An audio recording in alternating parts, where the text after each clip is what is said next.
On my first day of work, a new colleague keeps hinting that she's the chairman's daughter. Everyone sucks up to her and flatters her when they hear. That's not the worst part. They make me out to be some old man's sugar baby. I angrily called the chairman. They called you an old man with a sugar baby, Dad. Chapter after I graduated, Dad decisively sent me straight to his company and gave me an entry-level position, the official reason, to train my skills and strengthen my character while I kept complaining. Deep down, I secretly looked forward to gaining independence. However, on my very first day, I overheard colleagues whispering, I heard Mr. Yarn's daughter is among this batch of interns. The CEO is so inconsiderate. He could have at least let his daughter start as a manager. I was surprised. Who could have leaked this information? Fortunately, after a bit of random speculation, everyone soon moved on to other topics. That was until the intern orientation meeting. A woman who was late introduced herself. Hi, everyone. I'm Tiffany Yarn. Tiffany Yarn.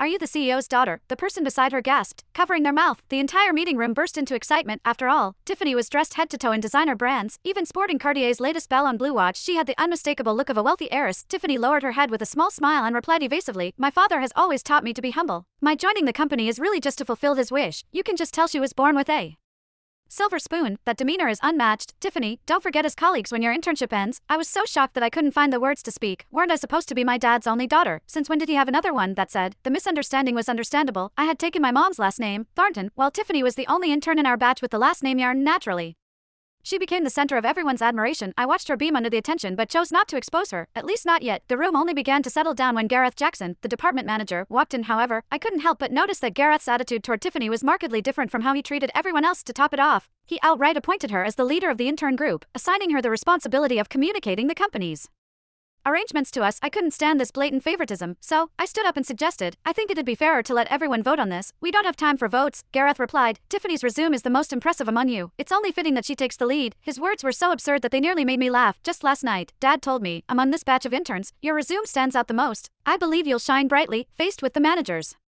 blatant lies. I didn't bother to argue publicly, just like I didn't rush to expose Tiffany's fake heiress act. Some lies were better left to unravel at the most dramatic moment. I was genuinely curious to see what Tiffany's supposed talents were, but before I could witness her in action, I found myself being targeted for standing out. A stack of files, almost half my height, landed on my desk, brimming with arrogance. Tiffany instructed me, all of these need to be sorted into electronic files in chronological order. Email them to me by tomorrow morning. Before leaving, she turned back and added, oh, and make me a coffee. I was stunned by how downright commanding her tone was. Can't you make it yourself? I asked. Not even my dad had the honor of me making him coffee. It's just a small favor. Why make such a fuss over it? We're all colleagues. Fiona Zine chimed in annoyance. Yeah, it's just a cup of coffee. No big deal. Another voice echoed, as if I were the unreasonable one.